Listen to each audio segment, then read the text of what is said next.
So we talked about what Light Lab and other studies provided around the value with pre-intervention with OCT and how you implement OCT as well post-PCI. Tell me a little bit more specifically on what your algorithm is with OCT pre and post-PCI. Sure. So probably as a quick reference, a few of us put together an acronym that is called the MLD Max, and I think is a good reference. First, to remember that there is a pre-component, that's the MLD, pre-stent component, and then the max post-stent component.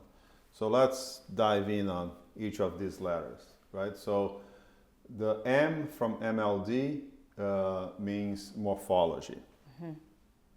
I think we can agree that the most impactful morphology is calcium, right? And we have software spelling out calcium for us, location, angle, thickness, and you need to take this information and decide if this is a direct stent, if this is pre-dilatation, if this is an atherectomy.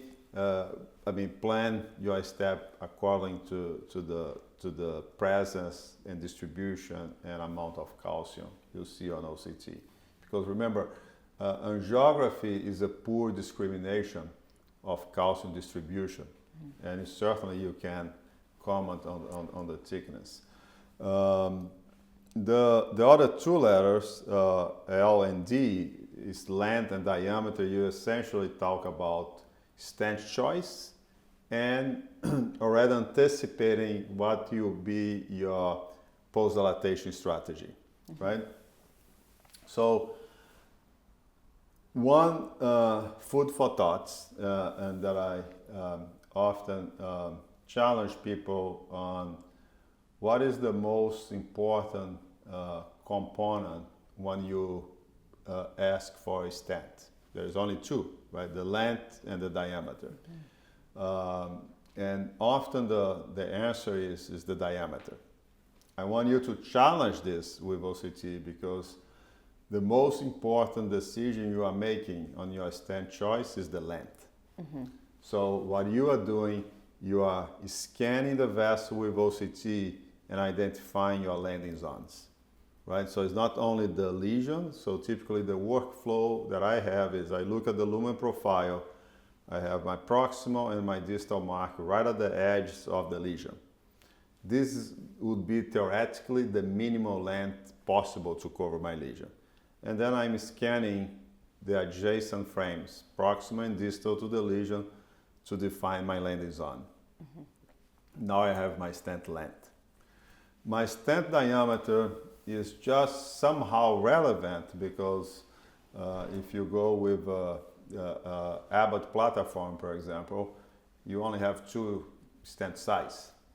They are just mounted in different balloons. Mm-hmm. So what's going to really determine my diameter is not my initial choice, is how I plan my post-dilatation, right? So I can always change my diameter, I cannot change my length. And that's why for me it's so relevant, the L from MLD is about where I want to land my stents.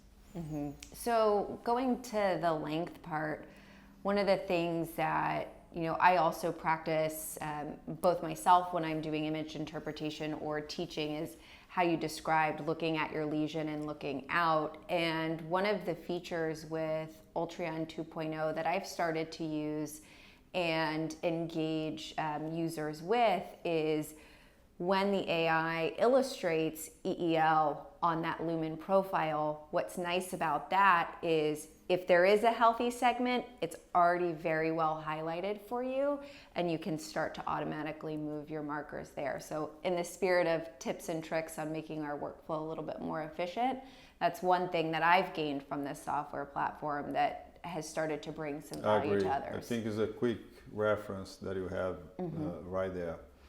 And then the other piece that we talked about is the diameter, right? And how do we select diameter and evaluate diameter?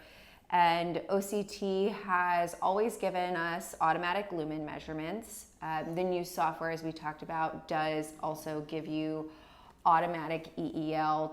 I'm a big fan of get as much information as you can and know how to use the information that's presented to you. So when you are sizing off of lumen or EEL, what's the algorithm there? You're absolutely right that the software is like give you now both measurements, both lumen and EL, unless if you really cannot find a reasonably healthy segment. And it's important to say that you're always going to have EL values if you have at least 180 degrees of somehow healthy cross section. You still might be landing in a quite eccentric plaque, but at least you have some sort of vessel diameter reference. I don't think we need to stress out too much about, again, what is our initial stent diameter selection, but we definitely need to take this into account because we need to plan our post-dilatation. So my recommendation is always, let's look back a little bit of what we learned with the prior trials and where we are and how we apply this in clinical practice, right? So we learned with the family of lumen trials that if you go based on lumen only, it's not that your lumen is inaccurate. Your lumen is accurate, but it's a good practice when you do angio-guided stent to oversize. We like a good step up and step down. So that by itself already tells you that it's not a good idea to go one-to-one to lumen, right? I still go one-to-one to lumen for my stent selection if I'm landing within plaque. If I'm landing bad landing zones, I don't feel the need to be aggressive on my initial diameter selection, but I'm already planning my post-dilatation with a bigger balloon, right? So all this is computed and goes back to the landing zone, right? So your landing zone first determines your length. Then it determines how aggressive you can oversize your diameter, if any.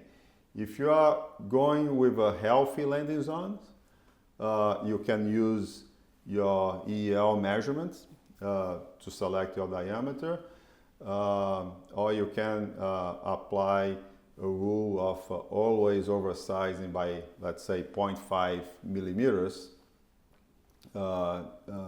if, again, the landing zone are healthy enough. MLD is our pre-portion. Max is post. Talk to me about what does Max stand for and how do we use that in stent assessment? Sure. So the stent is in place. Now you give your nitro again, and you are doing OCT pullback. I think first and foremost, that OCT pullback is already coming after you did your post-dilatation. So I want to remind everyone that there are things that we learned already back in the day with the IVUS literature, that high pressure and C balloon is a good thing, right? So adopt this routinely. So I don't need the OCT post to tell me that I need to post deal, right? So I'm doing my pullback and at a time that I believe is final, ideally final.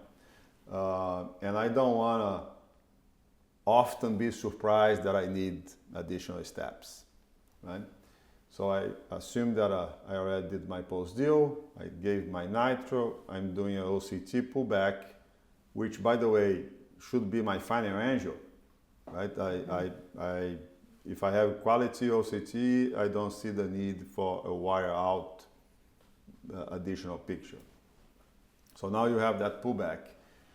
The M stands for medial dissection. I prefer to call mural hematoma. It's still M.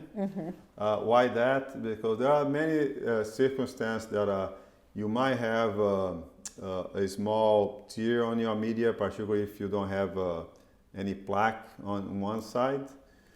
If it doesn't evolve like a hematoma, this is a very benign situation. Now, if you have a hematoma and you need to learn how to identify this, this is a real problem. Why is it a problem? Because it's beyond edge restenosis. Mural hematoma can be a niche for subacute occlusion of this vessel. So this, for me, is the only situation in which systematically you need to react to an edge dissection, is when you have mural hematoma. Everything else is very speculative. We did a very detailed assessment of hundreds and hundreds of edge dissection. We could not systematically come up with a length of the flap, of the opening that translate on anything that we could indicate treat or not treat. And most of these edge dissections is gonna resolve by itself. So my general rule for edge dissection, don't react unless if you have a mural hematoma, right? Yep. And I'm assuming that angiographically the result is good. Right. So a combination of a normal angiogram, normal flow in the vessel, and a little flap there of edge dissection, no mural hematoma, I don't touch that vessel. Now, plan A is do your planning better and avoid that edge dissection to occur. The most common reason of edge dissection to occur is you oversizing stent and landing in a plaque.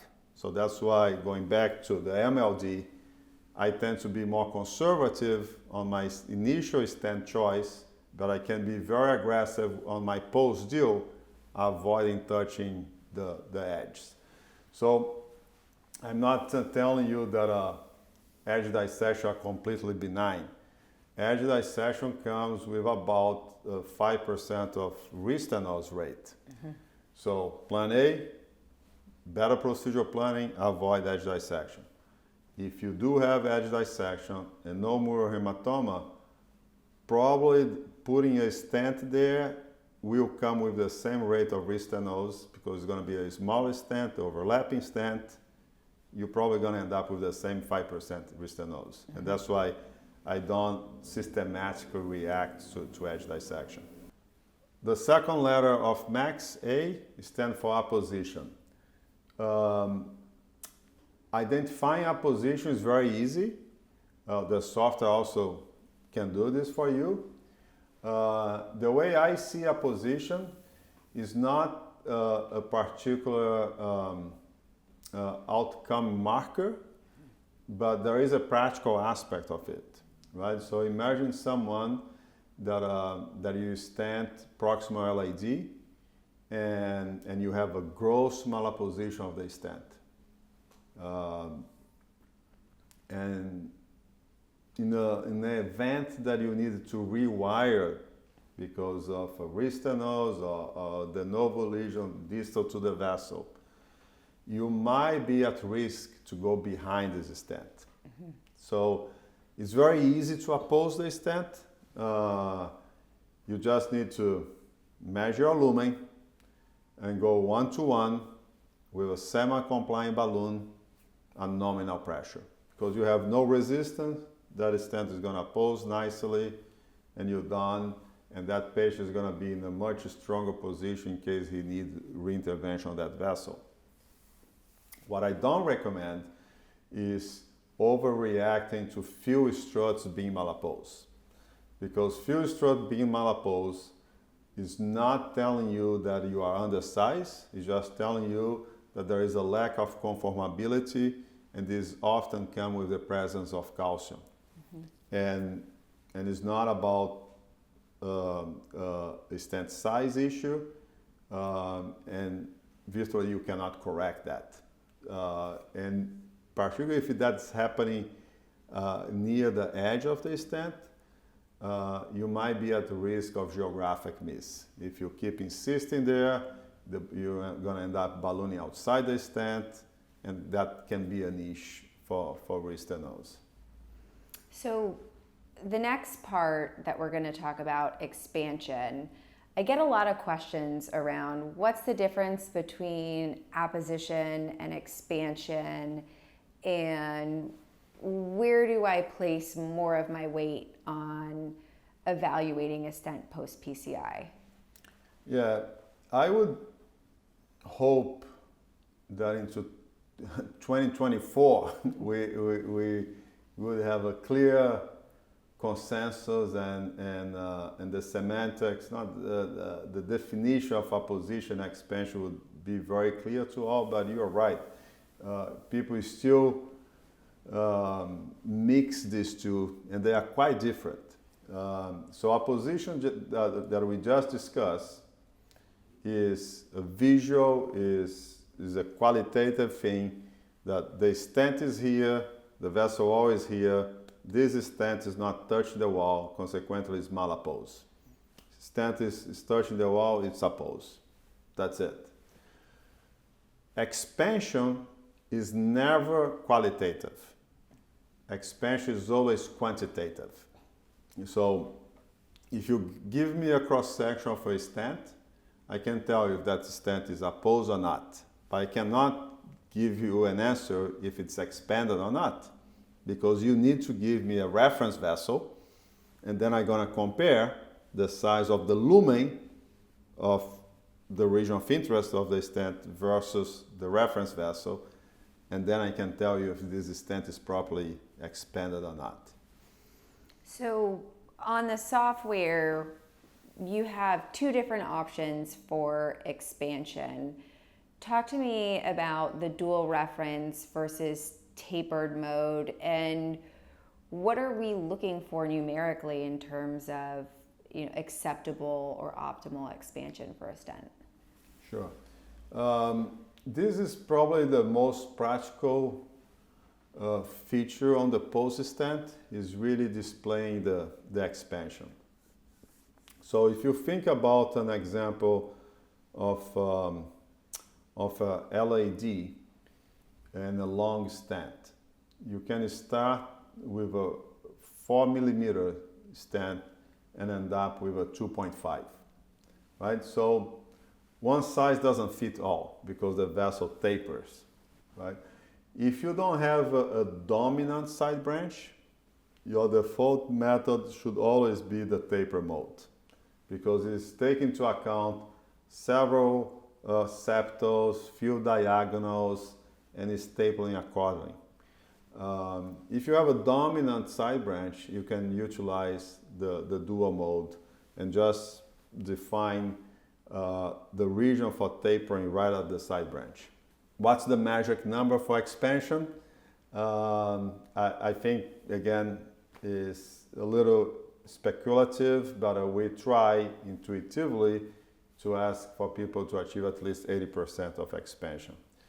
I prefer 110. But it's a continuous metric, right? So there is really no magic number. I think what we need to do is, when you see the expansion being displayed, if everything looks great, you are above 100% of expansion, great, high five, go home. If there are areas of underexpansion, that's on the lumen profile. Now you need to bring your cursors and interrogate that cross-section. Right. And then individually decide, is there opportunity to expand this further or not? Mm-hmm. Example, you are at 79% expansion. And what you are dealing is a very eccentric calcium with an absolutely normal vessel on the other side. You know that if you are aggressive here with the balloon, the only thing that can happen is for you to rupture this vessel, because there is no more plaque for you to compress, right? So you walk away with your 79% expansion, no problem. Now, on the other hand, if you have a suboptimal region and you are dealing with a concentric fibrotic tissue and your vessel diameters are 4 and your stent is 3, yes, please go back there and make it 4, right? Because you have a plaque to be compressed and gain more lumen. That makes a lot of sense.